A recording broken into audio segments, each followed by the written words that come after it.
we've been over the past few episodes. Indian football slowly but steadily is limping back to normality. The AFC Cup group stages were held last in the past few days, where two of India's teams, ATK Mohun Bagan and Bengaluru FC, were in action. In the coming days, we'll see the national teams in action as well. Both the teams, the men's team, are training in Calcutta, while the women's team are in their camp in Jamshedpur. So we'll be talking about all of that. And to take us through everything that is happening in Indian football, I've been joined by three guys, like always, who've been a part of injury time for quite some time and have brought in great insights. We'll also be answering in question this time around. So first up, let me just get them on board. First up is Abreshmina joining from Delhi. Hey, Abreshmina. Hello, hi. Hi, how are you? I'm good. How about you? Doing good. Looking a bit different though. Yes, very much. Well, very much different, yes. But one guy who's not looking any different is Sandeep. Let me get him on board. There's some sort of What's up? normality there. Hey, Sandeep, welcome Yes. back. Yes. What's up? You look like Doing good. Moved into a new house. Bengaluru is treating you well, I assume. so far so good. Yes. So far, so good. That's great to know. And where's our analyst, Shlok? Shlok joins What's us up? from Bombay. Hey, Shlok. Hi guys, what's up? Doing good, man. Doing good. I hope things are fine at your end as well. All good. Must. All good. Great. Guys, like I was telling our viewers, the little that have joined us so far, Indian football is slowly but steadily limping back to normality. AFC Cup happened a few days back. Last match was held yesterday.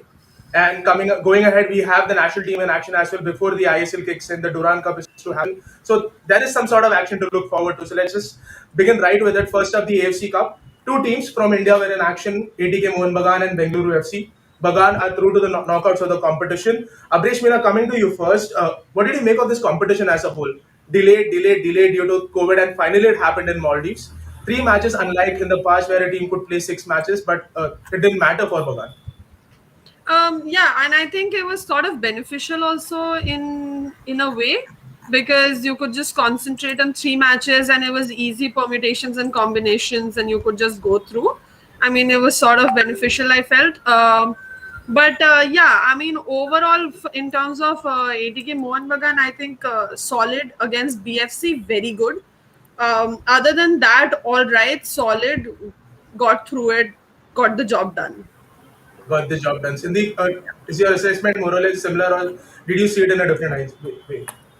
No, they are good. I mean, we always knew they were the favorites going in the whole tournament, and they lived up to it. To two wins and a draw.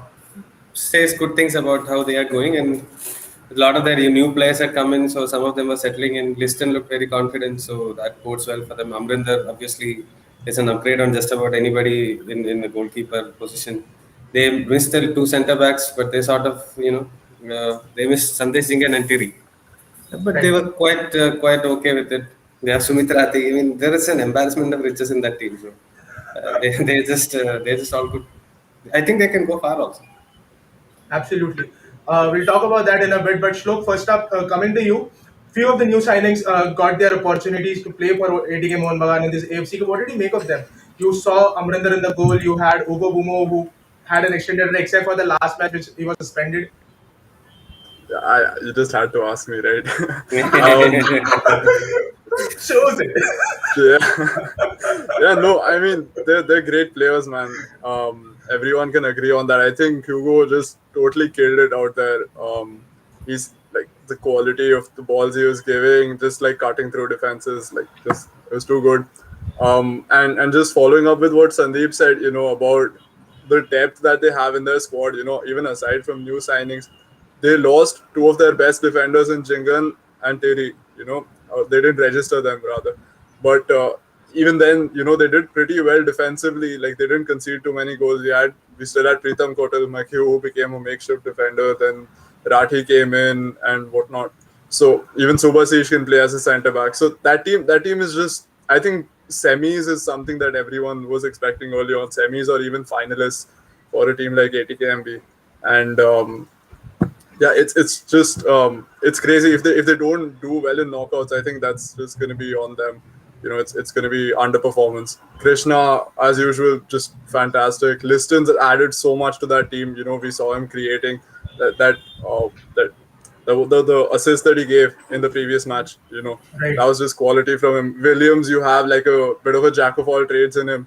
Defends well, really good at shooting, creates every now and then as well. He was trying to do bits when Boomer wasn't there. Yeah, this team is like it's a machine, man. It's just a machine. Well, even Ashutosh Mehta, for that matter, has come Yeah. into Yeah. ATK Mohun Bagan this time around. Sandeep, this is a player who's consistently performed right from his Mumbai FC days back in I League. Went to Aizawl, won the title, then had a good enough run with Northeast United FC ISL. Time for him to shine once again. Yeah, one title with Mohun Bagan also before he came here. So he knows how to win. A very nice guy.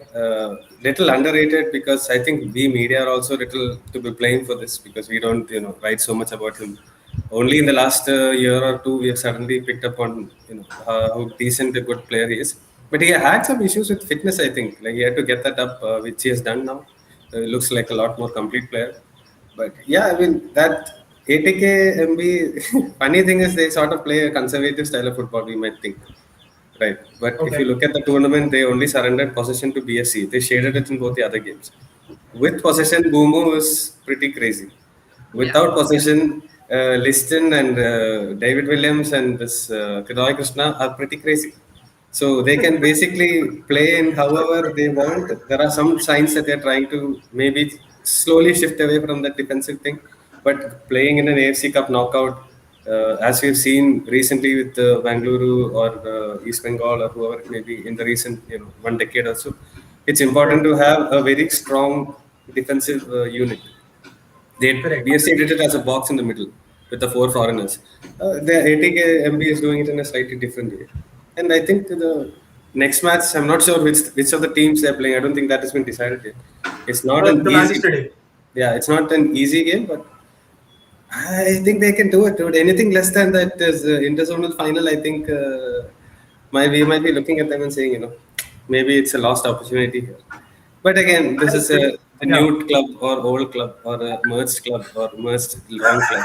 So Decide. yeah, because sometimes they use. This is the funny thing. In the tweet, I think they put two days ago that they're playing the first Asian opponent who are not from Yeah. India. But at the same time, you want the history of the Kolkata derby also. So let them decide, and we'll proceed with that. We'll just follow suit. But that team is great. Like that team is great. Absolutely, yeah, absolutely. Sandeep, just carrying on from what you said, Nasaf or Ahal FC are the two teams that they might end up facing in the next round. The interzonal semi-final, which is to happen in September before the interzonal final in October, and then eventually the final in November. If you were to ask me that if ATK Mohun Bagan can win their next match, their road to final looks more or less settled because then they play a team from Hong Kong. Because since ASEAN Group AFC Cup has been cancelled due to COVID, a Hong Kong team has directly come into Yeah. to the interzonal final. So that also puts ATK Mohun Bagan in an advantageous position to make it to the final. And if that is to happen, it's anyone's guess if ATK Mohun Bagan on that day in the final can go on to win the title or not. Continuing with this discussion, Abreshmina, coming to you, we spoke about how Gobomo adds to brings in a different dimension to ATK Mohun Bagan. Antonio Lopez Habas, over the years we've seen him and his team sit back, defend and hit on counter, which his teams have done very successfully in the ISL. But with Ugo Bumo coming in, does he bring in another kind of play into the team where he can play with the ball, create for themselves, and then need not just sit back and hit on counter. They can create for themselves and score those goals. Yeah, of course. I mean, like Sandeep mentioned, I mean, with Bumu coming in, they pretty much have the option of playing either way, whatever probably suits against the opponent that they are going to be up against. So, yeah, I mean, it just gives them a lot more flexibility, I think, because with Bumu, I mean, he can be your last man also, because Roy Krishna is also really good with putting his body on the line and defending as well. So what Bumu can do is be the last man when the entire team says in a defensive position or whatever. And if you get one ball across to him, he has the ability to run forward, and obviously they have people who have really good speed. So whoever can reach, either would be in a position to score, or he can set up somebody else in a very good position to score. So yeah, I feel he just brings in a lot more flexibility in terms of tactically what Habas can do with the team. Shlok, this could be the team to beat this time around. Like they can go all the way with do that double which Mumbai City FC did last time around. Yeah, certainly, and that's something I've been saying since last season. Like these guys on paper are the strongest team as it stands. Started with national team stars, really good foreigners. They've retained their core, but I mean, history says otherwise. So we don't know how it's gonna go this time. What right? history? They've only been here for like 2 years. History. That's the history he's talking about. No history. One thing they don't have though is Apuya. So like Right. that. Okay. Oh. He's just bringing in the Mumbai element there. Right. Yeah. Well, guys, before we move on to Bengaluru FC, the other team who competed in the AFC Cup, that's one question. So, before we went live, yesterday we put out this tweet asking our listeners and our viewers to send in questions which they wanted answers to. So, here's a question from Trevor Pereira, who's been a regular listener. He wants to know, ATK Mohun Bagan struggled without Hugo despite putting up a star-studded lineup. He's talking about the last game against Basundhara Kings, which happened yesterday. The match ended in a 1-1 draw. But what are your predictions? How far can they go this time? Who are you asking? Shlok, you want to answer that? Oh yeah, okay. Yeah. I think This is with nailing the yesterday. Mumbai fan, no? Oh man, yeah. I think yesterday again, it's like you have a lot of factors coming in. The humidity in Maldives, like you're playing a match at 4:30 p.m. before sundown and all. That does kind of affect the team. You could see a dip in their performances. Of course, losing a playmaker like Bumu is a big deal, and that did impact them. But I think he's going to be back for the qualifiers, right? Like for the knockout. Sorry. Yeah, his suspension is done. It's a one-match suspension. Yeah. So definitely, I think interzonal finals they should be reaching. Maybe even like I don't know what the term is, but like the finals, like AFC Cup finals. The final Bada of wala the finals, huh? That's also like on their sides, yeah. Go on. So Trevor, that's your answer to the question. Hugo Bumo in or no? ATK Mohun Bagan have it in them to go all the way in the AFC Cup is what Shlok thinks. Guys, moving on. The other team in action in the AFC Cup 2021 was Bengaluru FC, a team that reached the final in the 2016 edition and has been a regular till the knockout stages ever since. Even though they missed out last time round when they lost to Mazia in the playoffs.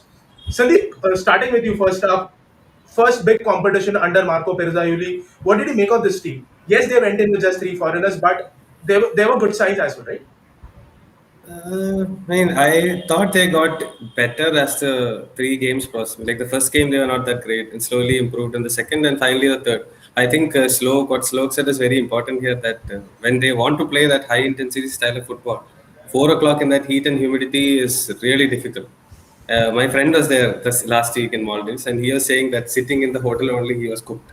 So for these guys to run around at that is not easy. So you saw a lot more energy from BFC in the last game. Could also be from the fact that they had a lot more younger players fringe players in. That really helped maybe. Not to say that too many of them, but some of them were in. And they just improved. I'm really looking forward to seeing Durand Cup. I want to see how they progress because slowly they are getting better. I do think that team has a ceiling, which is below Mumbai and ATK Mohun Bagan for sure. But let's see how much they can push because these younger players coming in is very interesting. We've seen them in the Super Division and things. We always knew Roshan had the talent. Now he's got 3 games in a row. He looked like one of the better players for the team. But at the same time, not impressed with some other players as much. So Shivashakti is again another one. The way he took that finish was very good. Like we didn't see enough. I'm not going to jump into this whole craze about the next big thing because he's good at the Super Division level. He's making a transition here. He started off well. Let's give him time to see if he can play. He's a number 9. We have to see how often a number 9 Indian gets to play as a number 9. So he might be pushed to the wide wings and things like that. Vitesh Agar is also there. Udanta is there. Sunil is there. So you have to see how much he'll play also. Generally, yeah, they looked okay. I mean, nothing surprised. There were no results that they got was really surprising as far as I was concerned. All right. Abreshmina, what about you? We saw an all-Indian midfield because they went with just three foreigners. One was an attacker and the two centre backs. You saw Jayesh Rane get a longer role. Yeah. His first big competition with Bengaluru FC. Kind of impressed, didn't he? Yeah, sure. I mean, Jayesh Rane was particularly good, especially in the first game when BFC actually couldn't do much against ATK. Jayesh Rane was probably one of those players who actually did pretty well. So, yeah, I mean, like Sandeep mentioned, yes, they are sort of having a graph, but I mean, you can't really say it with Mazia because Mazia wasn't good in the entire tournament. So, you cannot really like judge how BFC are going to be based on that one game against Mazia. But yes, I mean, like Sandeep mentioned, I think Durand Cup would be a good place where we can kind of judge them how they are going to be and probably how they're going to look in the ISL season or what all at least what all areas they've got to improve more. Right. They'll probably get a say a longer bit when they play the Durand Cup. They'll have more matches to look at and see where they can get better than just these three games, where obviously the heat also played a huge part. Absolutely, guys. Over the course of the competition, the group stages of the AFC Cup, there's something that we were discussing in our WhatsApp group as well. Most of the matches are boring. I slept through most of the matches, and no one's to blame here, but that's how it was. But Shlok, this last match that BFC played against Mazia, that 6-2 result aside, how would you assess their performance? Because how much does that result hinder into your conclusion of how BFC performed at AFC Cup? Okay, so first of all, when we look at BFC, what we're looking at is like a coach inheriting a relatively new squad as compared to Habas, obviously, right? And given the style of play that he wants to train the players with, it takes more time when you want to play with the ball. When you're playing high pressing, it's a little more work to train the players with that. Although the coach has been with the team since the last ISL season, I think it'll still take a few more months for what his proposed vision is to fully click. I don't really count the final AFC Cup match to be like a proper visual of how their AFC Cup campaign went, because it's still like it was a dead rubber match, and like it's sometimes when you see the scoreline go up like to maybe 3 goals or something, other team defenders lose motivation, and like it was a dead rubber game for both Mazia and BFC, right? So mostly it was just testing the players. What I would say about BFC though is that I'm not too confident about their defense. I really like what they've done with Jayesh Rane. I like what Vidyasagar did. I really want to see Roshan as well. But the uncertain part to me seems to be King and sometimes Sarthak Golui. When we see the second goal that Mazia scored, right, there was like that long ball over the top and then he cut it back and then they scored. That's something Sarthak has been struggling since he was at Mumbai, the anticipation of aerial balls. And it seems to be that he's still slightly error prone in that regard, and it's just I think there'll be a bit of a fringe team in the ISL this season. They might just make it to top 4, but at the same time they will have to contend with the likes of Jamshedpur and Hyderabad as well. So it's going to be tough for them, but it'll be entertaining nonetheless. So to add to that, right, when you look at the team, and Shlok, you might have your own opinion on this. I want to know that because I'm not like what do you call analyst Numbers guy, guy? right? Yeah, or numbers. He sees the football much different than I do. So when I was looking at it, King was something that I also thought, okay, maybe that's not a great position that the King. He's often in the wrong positions, or he's making up for things that he missed out earlier. And his partner was okay. Yeah. And against Suresh also, he's a very honest player. I don't want to cop shit for this, but he's a very honest player. He works hard and everything, but under pressure, his passing has been quite wayward. Now, I haven't noticed this before. Maybe I was not looking closely enough. And now, because you said there was nothing really happening in most of the games, I was just maybe that's why you were concentrating on these finer things. I thought that was the case. You can tell me once I finish whether I'm right or wrong. I was impressed with Danish and how he transferred from a wide player to a defensive, sort of a defensive mid, not really, but he always looked to pass forward. which is something that I look for an Indian midfielder, because a lot of us are, interested in passing sideways and let the foreigners do the forward pass. So he took that role. Maybe obviously they didn't have a midfielder of Eric Parthil or anybody like that.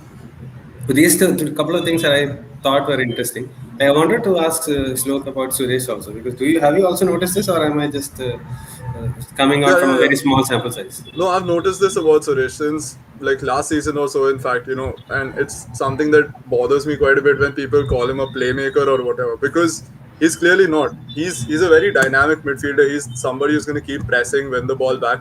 He can carry the ball a bit, but the ability to make passes under composure, maybe even that final pass, is something that's lacking quite a bit. I don't want to shade him or anything. He's a pretty decent player, but it's just not part of his skill set right now. So I would say, yeah, I agree with you there. Danish as well.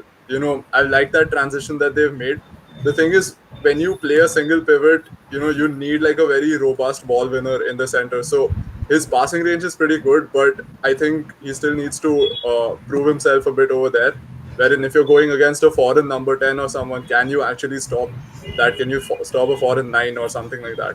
It's a bit unconventional because you're thinking of Suresh, him, and Jayesh together. And there's like, I feel like it's a slightly lopsided towards the attacking side. So I would worry about the defensive balance. But I still want to see how that pans out. There was also in the last game something that I noticed is Udanta was a lot more involved. Yeah.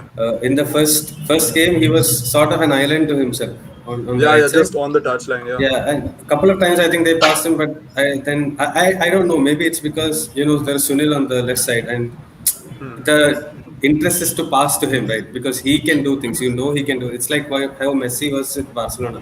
Like Yeah, yeah. you used to pass to him because you felt he can do something for you. And in that, Griezmann got sort of isolated.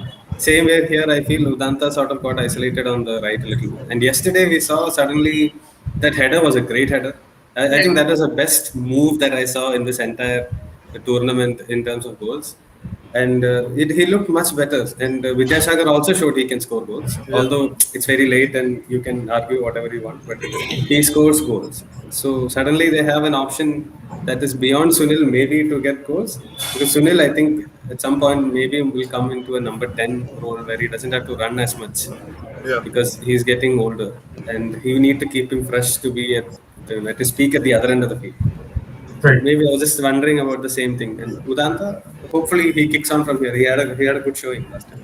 Yeah, he showed quite a bit of confidence, even that final part where he cut in, like he scuffed the shot, but for him to not just go through to the touchline and try a cross, for him to go take Yeah. it on his left and try a shot, like he was getting space, but at the same time, it's something you want to see from a player of that caliber, right? Like players with Right. confidence. If you're final up, you're trying to go, and basically, yeah, that's. I think maybe just gravitating away from Sunil Shetty might just give him that extra bit of the ball that he needs to see or the confidence that he needs. But yeah, We'll have to wait. But before we move on, there are a few questions that our listeners had sent in. First off, this question is primarily for Sandeep because that's what our listener asked. Subhash wants to know: can Bengaluru FC dominate ISL under Marco Perzaioli? And views on BFC's new signing. It's tough to say, right? Because when I spoke to people who played against BFC in the early part before the AFC Cup started, they were quite impressed with how they pressed and how intense they were and how dynamic they were. Now the question is, can they do it over 90 minutes? If you can do it over 90 minutes, maybe you will have a ability to do that. I think they'll have 5 substitutions, so you can always freshen up the team as well. Like yesterday, he changed the whole midfield, I think. So that way, there is a chance. But when I look at their signings, this is my honest assessment. I look at their signings, and Jayesh is one good signing that I feel, okay, he is going to be one of the main players here, especially with one less foreigner. In midfield, he is going to be very important. But the rest of them, Vidyasagar is a goal scorer. He's had a great season, but he had one good season. And we have seen this many times when it doesn't carry on. I hope it doesn't happen, but here's one. Danish Farooq also is untested at this level. So we have to see if he can settle in. They have a foreign striker as well, Prince. Prince. Again, we don't know anything about him. I hope he can come good. He'll be like to the old days and not like the last few strikers they had, and he can continue scoring. Clayton is a good player, but overall, I think if you look at the other teams, right? ATK and MB and Mumbai, they are front runners. They have signed people, they've thrown salary cap out the window, and then continue to do this. What salary cap? Yeah, and then you have Goa, who have I don't again their foreign players history would suggest their foreign players recruitment is great, but they have a very solid team that is already there under a coach who over delivered with that team last year. So I feel like they can push on. Hyderabad has kept their core. They have lost Saridhania, but they have signed Ogbeche, and they've added Yuanan also, who's a better defender than what they had, who can pass the ball as well. So they have two centre backs who are very good at passing the ball, one Indian as well. So they have improved. And you look around Kerala Blasters again. I don't know what's going to happen with them. A lot of the signings I But have. that's been the case every time, right? You never know what's happening. Yeah, with so Kerala Kerala, Blasters in the very last Jamshedpur, moment. Odisha, Northeast, and all you put it in one bag. Like they might be able to do well, they won't be able to do well. And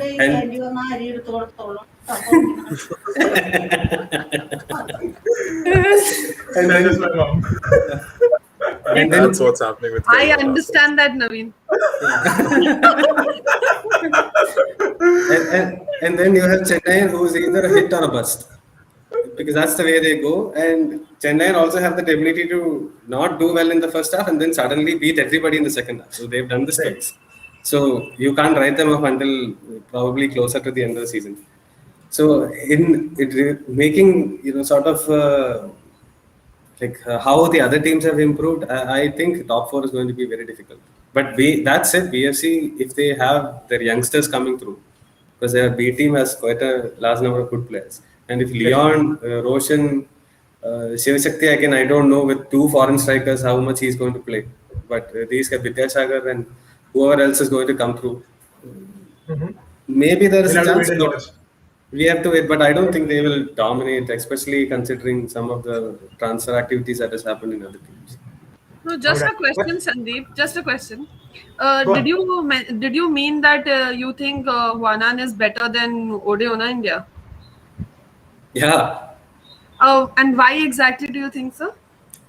Because Yonan is one of those, he's that Rolls Royce car. When you're driving, you don't realize how fast and everything that is happening. I don't think anyone would have used that Yeah, analogy. because you never talk about Yonan. You Right. never talk about Yonan. You talk about Steven Essay, you talk about Tiri, you talk about all these people. You never talk about Yonan because he doesn't make mistakes. He is very calm on the ball. He has that ability to hit that diagonal long ball to the flanks, which is with great precision. His left foot is amazing, and he's a left footer again, so he can play on that side. So I think he's a better defender. Just the fact that nobody talks about him and he goes about his job very well. Doesn't speak English as much as you would want generally for communication, but it hasn't stopped him from doing well. So I think he's probably an update. I think he's the best center back in the country, foreign center back In in the the league. country. Okay.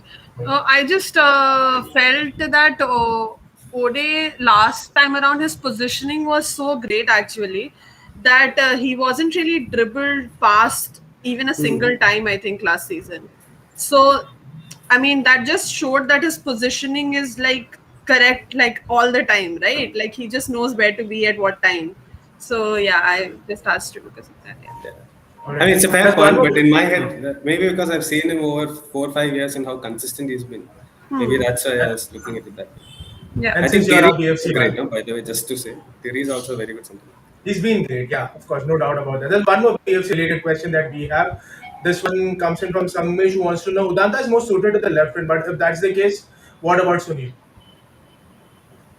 That's for the analyst Who to wants- answer. What? I'm just The question's on the confused. screen. I don't know what that's based on. But I think that this more or less answers what Sandeep initially said. Over the during the course of the season or going down the line, we could see Sunil being withdrawn into a number 10 role to reserve his energy because age is also on the other side of him and things are not getting easier for him going down the line. Though he's supremely fit, there is no doubt about how far Sunil Chetri can go on the professional level. But things have to change and things have to evolve at Bengaluru FC. And if Udanta is more suited on the left wing, Sunil could be dropped into the center of the field where he could be more creative, something that Sunil has shown us in the past, right, guys? You know what I think? I think Ashik should actually be on the left wing and let Roshan or Ajit play left back. right? Because you have such a brilliant and talented attacker in Ashik. He's shown what he can do with the national team, right? Let him play in that role. And even Vidyasagar's done well on the left, the way he's finishing off those moves, right?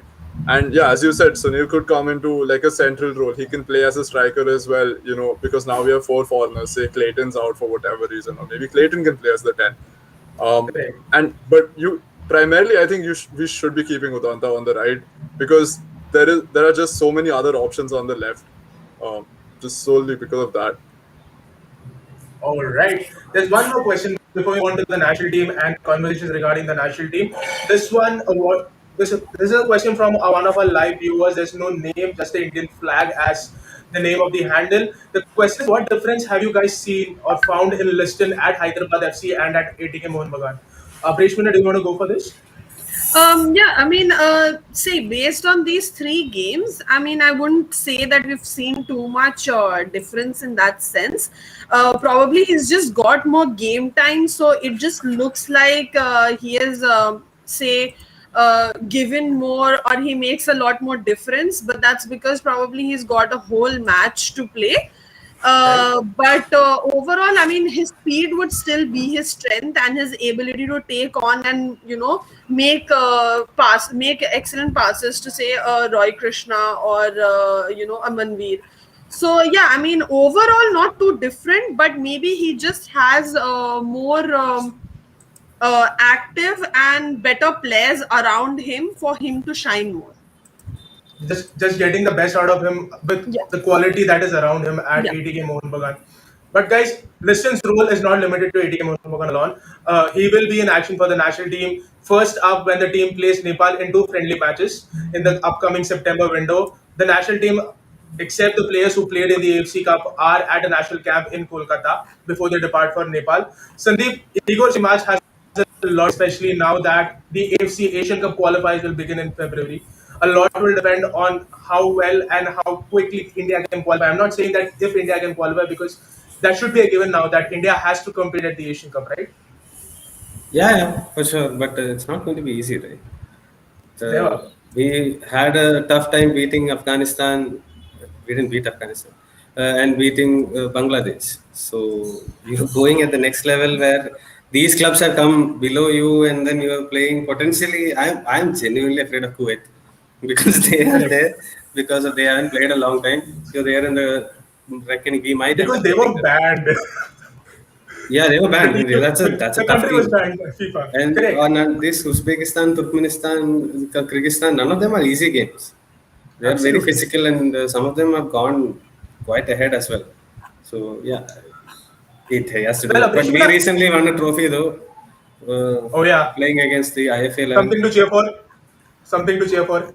Absolutely. But Pretty much just carrying first on from trophy. from that question, Abreshmina, 2 matches against Nepal, is that the ideal preparation for this team that is looking to compete at the AFC Asian Cup qualifiers? No, definitely not. I mean, ideal preparation, definitely, like you can't really say. I mean, playing against Nepal is not something that will probably give you any real insight into where you need to improve or what you need to do against bigger teams. So yeah, but I mean, I don't know. I mean, I don't know how much AIFF has been able to have conversations with other federations in Asia and stuff. But they say because of COVID restrictions, they've not been able to set up games against better teams. I don't know if they've had like conversations against more of Asian federations. I would say. I mean, European right now it's difficult, but I mean Asian. I'm not really sure. I'm not sure that most countries have regulations against India. I think Singapore has that. I think. But apart from that, I mean, I don't really think that most Asian countries have rules against India, like really severe rules against India. So, I mean, I don't know where that conversation has been or what that conversation has been, but in Nepal, would definitely, you can't call it an ideal preparation for sure. Well, talking about restriction, I think UAE has recently banned e-visas for travelers from India. So add UAE to that list along with Singapore. Yeah. But there are many more countries in Asia that India could have played preparing for the Asian Cup qualifiers. This primarily came from the question that the rebel, which goes by the handle Cyan Dusk, had asked us. He wanted to know our take on the friendlies against Nepal, and did we think this would benefit India from this? What if Indian team could benefit from this outings? I think and we answered that question. The But only benefit, if you can see, is probably they'll play some sort of competitive match, but nothing really apart from that. Yeah. They'll just But have match practice. That's it. absolutely. But that's not the only match practice that this team will be having. That is a SAF Cup. But there is a chatter that India could probably send an under 23 team with a few foreigners. But there is no clarity on that. But Shlok, any match is good match, right? When in a situation like this where international matches are hard to come by. How many matches has the under 23 team played over the course of a few years? I read there's something on Twitter about 11 matches in 6 years or something like that. I don't know if it's true, but we're playing an absurdly low amount of matches for youngsters. Like, yeah, we could say SAF Cup is good exposure, but this is against teams that are just within SAF. Like you'd expect under 23 teams to go out and play against better teams. Even if it's against like a team like France C team, France B team, whatever, but at least it's better exposure than playing within this subcontinent. It is good, but I think we say it's good considering that we're used to the bare minimum from this federation. I would always say there's better to do. But Sandeep, how much can we blame Federation with respect to the under 23 team? Remember, the team is preparing for that under 23 AFC Championship qualifiers where they face the likes of Oman, UAE, and one more team I don't remember well now. For place in that AFC under 23 Championship, which is supposed to happen next year in 2022.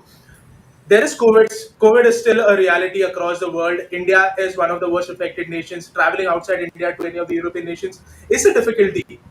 How much can we expect from the federation pull-off? Are you talking about the friendly games? Yeah, friendly games, under 23 friendly games. Look, I am not a big fan of under 23 tournaments, to be completely honest. Because under 20 and all, I understand. Under 23 means you should be playing senior level football. That's my 2 cents. Correct. But yeah, I mean, historically also, we haven't done very well in this tournament. I think we never qualified beyond the group stages and all those things. So we have a good team this time around. At least we have Akash Mishra, there is Suresh and Apuya, Amarjeet, Ashish Rai, Rahul KP. There are decent amount of players who are part of the national team also who are eligible to play on this. I don't know if Thapa is still under 23. I'm not sure, but I don't think so, right? He should Thapa be is 23. Yeah. No, So I'm I think- surprised if I he don't still- think. I'll be very surprised if he will be under 23. Yeah, he should be around 23, 24, no, I think, at most. He is 23. 23. He is 23, yeah. So, So but he will be eligible for the competition next year. next year. The under 23 championships next year. So, Yeah. So we have a good team, but they again UAE, Oman, and they're playing Kyrgyz Republic actually. None of these teams are easy, and two of them are West Asian teams also. So I mean, actually, all of them are very physical West Asian teams. So it's not going to be easy, and I am really intrigued to see what style of football we try to play over there, because with these players you potentially have a little more chance of playing a little more possession-based football, because Ashish Rai and Akash Mishra are quite capable of handling the ball. So Apuya is there, Amarjeet is there. Apuya especially is extremely comfortable on the ball. Yeah. And they have Dheeraj also, who's in the last 1 year since he got to Goa has shot up a level. Like I thought he had gone down since that under 17 time. His level had gone down. He's proven himself to be one of the better keepers and possibly the next number one once Gurpreet and Amrinder's league. I mean, it is what it is. I don't think they'll play too many friendlies. They can play whatever they can play and don't play over there. But South is there before, so that will be a good chance. I don't know if they're going with an under 23 team as they generally should potentially do. The verdict is still out. We are yet to hear from the federation what kind of team. They could be. I mean, even Sunil had always said that send an under 23 team for SAF. Correct. So that would be a great chance for them to play. And then they play Nepal only, one of the teams. Bengal, Sri Lanka, Maldives. Yep. So And decent. Bangladesh, by the likes of it, what we've seen over the past few years in the AFC Cup, at least the club competition in Bangladesh has improved, isn't it? You A lot of money in it, yes. lot of money in it, and the quality is also slowly but steadily improving. Yeah. You've seen teams like Abani Dhaka in the past and Bashundra Kings this time around. And one common It, thread in both the teams was Oscar Bruzan. And I'm a fan of that man ever since he was an active coach here in India, and that is something that Oscar Bruzan has continued in Bangladesh as well. yeah, great for him. But the teams that we're playing against here is probably the most well-off teams in that. Correct, Their correct. budget is great. Their team is great. They have a lot of the national team players. The foreign budget, I think, outs is more than some of the Indian clubs. So All right. that's what I heard. I don't know for sure. So Okay. yeah, very impressive. There are a lot of money going into that league. So if we sit on our laurels as Indian football, they're just going to go past you at some point. Well, another team that is in action, in some sort of an action at the national camp, is the Indian women's team, Abreshmina. Thomas Dennery took over as the head coach after Mehul Rocky stepped down for personal reasons. There is a very important AFC Asian Cup coming up early next year. Yeah. Preparations are not ideal. There are no friendlies lined up so far. Yes, the federation is in talks to line up a few of them. The domestic league, the domestic women's league, is pushed to a date after the Asian Cup. Things don't look good for them. No, it doesn't. And I mean, recently, I think Aditi also did some interview where she did say she probably was in some live or something, and she did say that you don't, that the country really needs to have more proper planned structure for the women's game, and as women footballers, you need to have many more games than what you get right now. So yeah, I mean, obviously that's been the case for forever. I mean, Well, and Abreshmina sounds like someone who's resigned to a fate. Like कुछ होने वाला है इनका. So जब कभी कुछ होगा मैं तब cover करूंगी. yeah, I mean, like it is like that. Yeah, you mean you don't really get anything to cover as such as well, and like it's just like everything keeps like stays in the planning stage. Right. It like going beyond that like seems like it's such a huge task. Like we mentioned it in the previous the podcast that we had also, where we did talk about the fact that if you could have a league in a bio bubble for the men's, why couldn't you do that for the women's? Right now they're saying that the coach, like Denby, didn't want the IWL before the Asian Cup, so it's happening after the Asian Cup. Like, I don't completely understand the sense of that as well. I mean, if you're able to organize say proper matches or tournaments or friendlies against say other nations, that kind of like that's okay. But if you, because of COVID restrictions, if you're not able to do that, I mean, having the IWL would have been made more sense, because at least you would have had some matches under the belt, Right. and if you don't have the international friendlies also, and you don't have the IWL also, and you just have like 1 month of national championships, that's not enough games. So like, I don't know, I mean, I think as you should move to Bangalore because at least in Bangalore they're doing some good things with the women's yeah, football. yeah, I read your tweet, yes. So, how do you think the rest of the country is going to go around finding a national team for the national championship states and things? Because IWL is not there. How are they going Yeah, to do? no, but the national championships teams, you would not really have it according to the IWL. They usually have like state players, no, and then you have the railways team, where you have players like who represent, who say have railways jobs and all, so they kind of like represent the railways team. So I mean, that is more or less the best players that you'd have from the state only, and for that they'll look at who all are in the national setup, who have done well in the previous IWL. There's nothing really other than that to look at, if you're choosing teams. Well, there is something that Roshan, who is one of our regular listeners, wanted to know. Operation, I'll bring this to you. What are you making of the plan changes of the IWL to increase the number of teams and the signing of Thomas Dennery as the new head coach of the national team? Okay, plan changes. Please don't believe anything till AIFF completely announces that, and you have that like, and the tournament starts with that rule. Like, Not just the announcement. Not just the announcement. yeah, not just the announcement. Like, just don't like, please don't believe anything before that, because I mean, I think we've been hearing about the increase in the number of teams at the IWL since the past 2 years, I guess. and nothing has happened. No, matlab, even the state associations don't know anything about that. So it's just like I mentioned, everything is just planning stage. So I mean, you've got to go beyond that. So I mean, let's see, wala hisab hai. And the signing of Thomas Denby, I think Sandeep called it out first, right here. So So expected. Yes, this is the reason why you should listen to us because we call out such things quite yeah, often.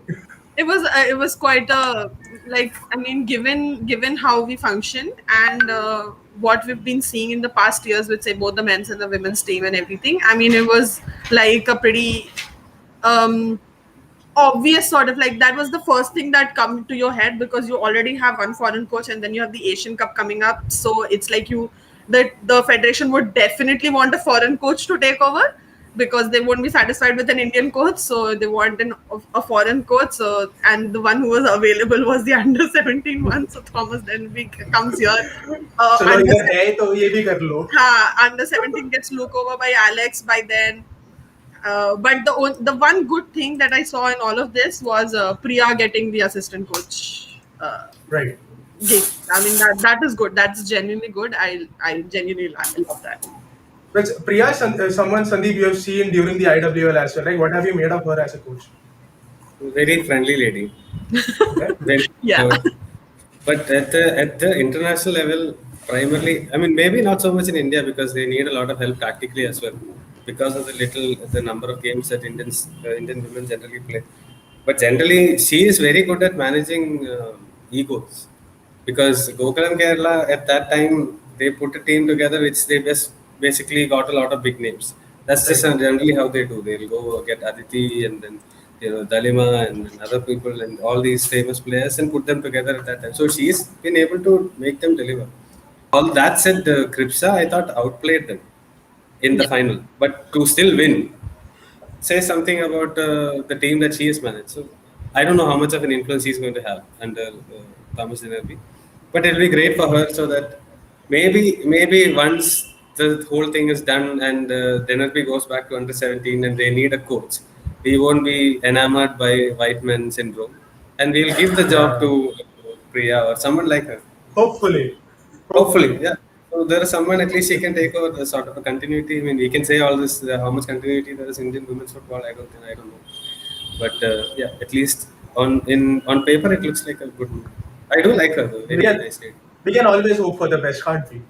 Yeah. No, the thing with Maymol was also like she was really friendly with all the girls in the team, and she sort of had a relationship with each one of them, and they, like, it was like she was managing the team well.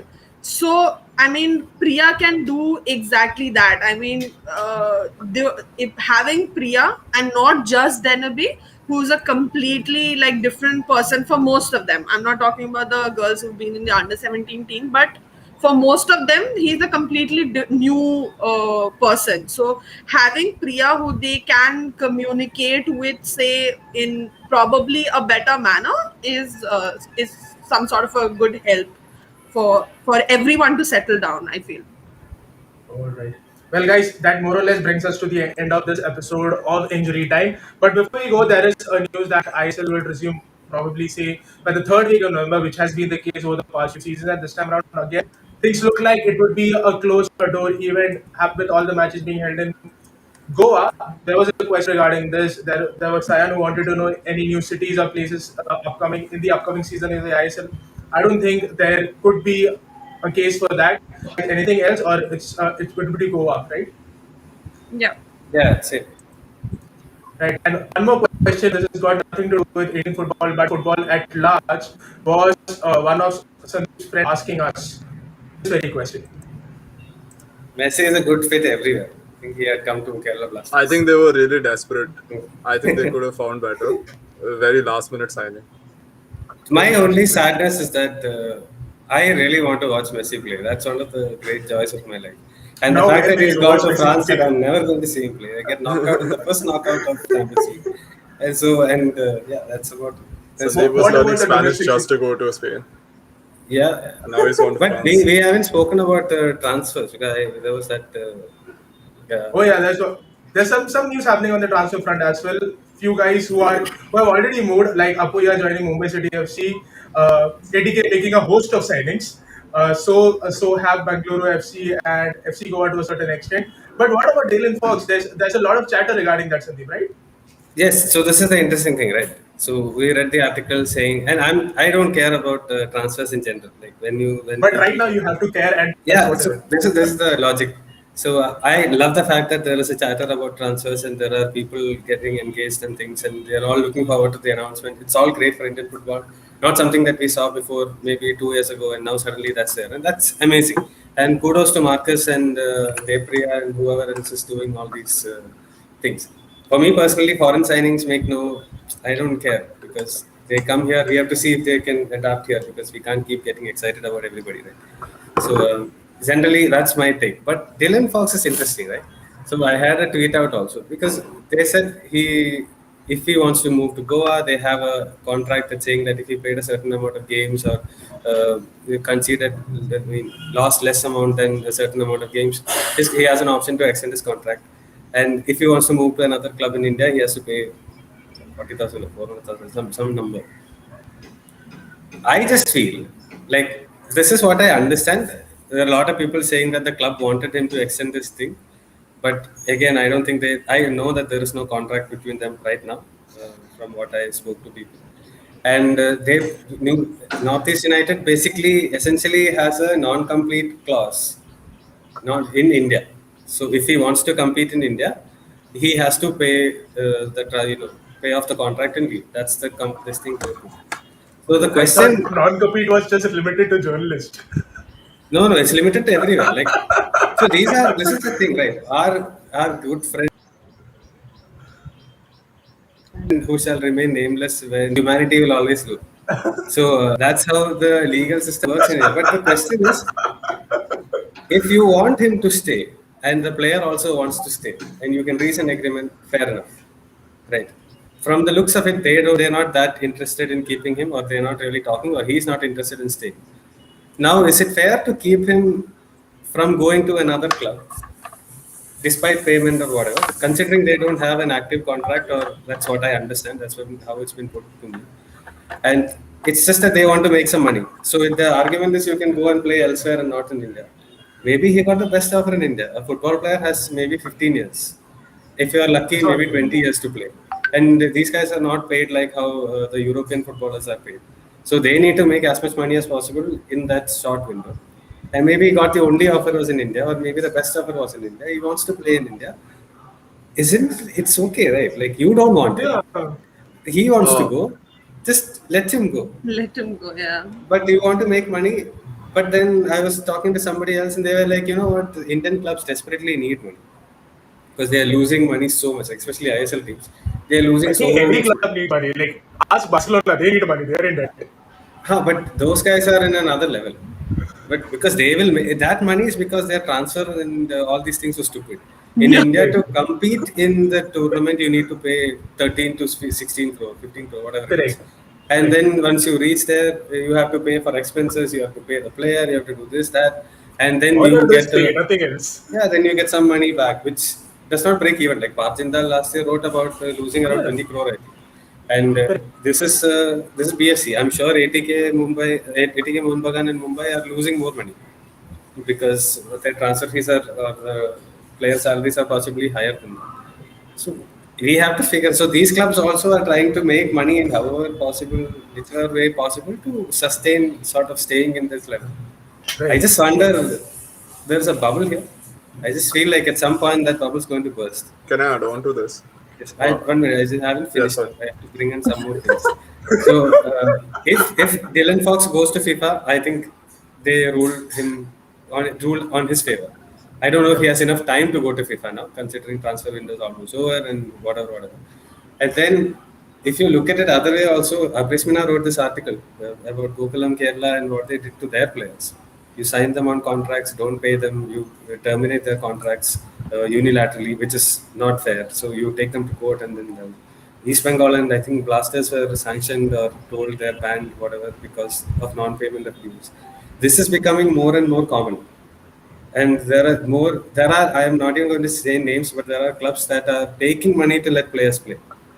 So it's like, however you want to play, they're trying to make sure that there is money. I just hope in some way, shape, or form, there is some sort of way that these clubs look at being sustainable. Because there is a bubble. At some point, that bubble is going to burst. You've already seen two teams in the ISL shut down and reopen elsewhere. There is multiple I League teams who have shut down. There are legacy clubs who decided not to invest anymore and go back to grassroots and play the local divisions. So where are we heading is the question. There's a larger question. I just started from a transfer. And Shlok, please, the floor is all yours. Yeah, no, just about the whole Northeast thing, there's something anecdotal that I wanted to say. This season, we also looked at Luis Machado. His transfer was pretty interesting because what happened was he went to a Polish club, and after that, there were rumors. I mean, it wasn't a rumor actually. The Polish club stated that Mumbai City wanted to get him on loan or something, and that offer was rejected. And Machado signed an extension or something like that. It was very interesting about how instead of getting him straight from Northeast, which was initially a 1-year deal, Mumbai decided to contact the club he went to instead. And I think that's another case of this clause coming into effect, wherein moving to another Indian team, that might have entailed some sort of a transfer fee, which might have been higher than what the Polish club were expecting. That I was told about a foreigner in the 2019-20 season who Mumbai tried to get between the season and couldn't get because of a similar contract. I won't name the foreigner, but this is something that's not a new thing. In the case of Northeast United, this is something they do with, I would assume, almost all of their foreign players. Yeah, they have the same clause in all their player contracts. And this was a foreign player who wasn't a nailed down starter either. So even for somebody who didn't play as many games, who probably didn't even see a future with the team going ahead, this is something that they did just to maybe make some extra money, or I don't know how it helps the competition. Like, we don't want competitors to have him think, because I mean, you look at somebody like Mumbai or Goa, they'll scout someone else and bring someone else, maybe even of better caliber. So how far does it go in terms of putting down competition? I don't know, but as you said, it's probably just about the money. Yeah, I'm not blaming them for putting that clause in the contract, right? It's just it's smart actually. Absolutely. But my only thing is, like, if you don't want the player and the player don't want to stay with you, then let him go, right? Also from what I know, the foreigners at Northeast United are supposed to pay for their accommodation. So it doesn't make it a very great place for them to stay like that, like they're supposed to pay for their accommodation if they have families, just like if they have any person apart from themselves. I think that's the case as far as I know. So I mean, that doesn't make it a very great place, right? Like, because the rest of the club, right? That's the great thing about India, right? If foreigners coming here, they get put up in a place, they are paid salary, and there is certain amount of what do you call it, TADA types allowances, that they get in addition. So for them, it's a great thing to come to India. Like, there are very few. Eric Bartholomew was one of them who took his own apartment, not with the club. He said he wanted to stay with his wife in his own place, and was because he is one of those guys who wants to experience the culture. Like, you could see him walking around this thing and enjoying. He had a very nice friend who was a tender coconut seller who he used to meet every day. So he's one of those. On the road. Yeah, he used to talk about all these things and was a very nice man. Like, I don't know why we got here, but yeah, essentially it's a very nice market for foreigners to come most of the time. So yeah. I was just wondering, it's an ethical question I was asking. I'm not saying anybody's right or anybody's wrong. Just to kind of add, like not to all of this, but say in terms of transfers, Gokulam is preparing for the women's club championship, because they have retained Karishma, they've retained Manisha, and they signed Ritu. So, right. I mean, I think we've spoken about it, that Gokulam at this point in time, when the girls are not getting any games, they can probably sign anybody, at least in the country. And everyone's going to be ready to play for them because they just want games. So, play football. Yeah, exactly. So yeah, I mean, Gokulam is pretty much on the way of retaining the same team that they had for the IWL, and probably have a few additions as well. And this competition, the Cup Championships, which will be an inaugural edition at the FC level, likely to be held in November. No, 30th. It starts on 30th October, I think, and ends on 10th November. Correct. 4th, That's 5th November, great to- 5th November, 30th October. The three But match 6 days. days. Sorry? There's only 6 days. Yeah, the 3 match days only as of now. In 6 days. Yeah. You play But alternate. not even 7 days. No. First match day is 30th October and 1st November. Second match day is 2nd and 3rd November. And third match day is 4th and 5th November. Wow. Nice. So isn't there like some rule that you can't play within 48 hours or something? Every 40. rule can be trespassed when there is COVID. Yeah, that's true. I mean, I was just wondering. Well, Yeah. guys, interesting But chat. there is I a think- 1 day gap. There is a 1 day gap. All the teams play on 1st, 3rd, and 5th right now. Yeah, alternate days, right? It's alternate days. So you have 24 hours of recovery, which I don't think is enough by any stretch of Enough? imagination. Yes. No, that is what because we there get. is, I think there is a 48-hour thing. Like you can't play within 48 hours. You need Yeah. a gap of 48 hours. Yeah. I don't know if it's there in women's football or Indian football in general, but Yeah, there is a rule like this. It's But we a are- common rule. It's a common rule. We aren't talking about Indian ball here. This is the AFC Cup, right? Well, yeah. I think that's a good note off where we don't know what exactly is saying, but we're still here to talk about it. Guys, thanks a lot for joining in, and thank you for all our viewers and listeners tuned in throughout the course of the past hour. It's been over an hour, which is quite hard to know. People have stayed along with us so far and asked in their questions. Before we leave, just a reminder that you guys can follow us on all social media handles. Go by the Injury Time. We are on Twitter, Instagram, and YouTube, and you can follow us. Four of us, our Twitter handles are right on the screen there. Our names usually go. Thanks a lot for tuning in, and we'll be back with more on Indian football on social media and episode pretty soon. Until then, have a great day and enjoy the game.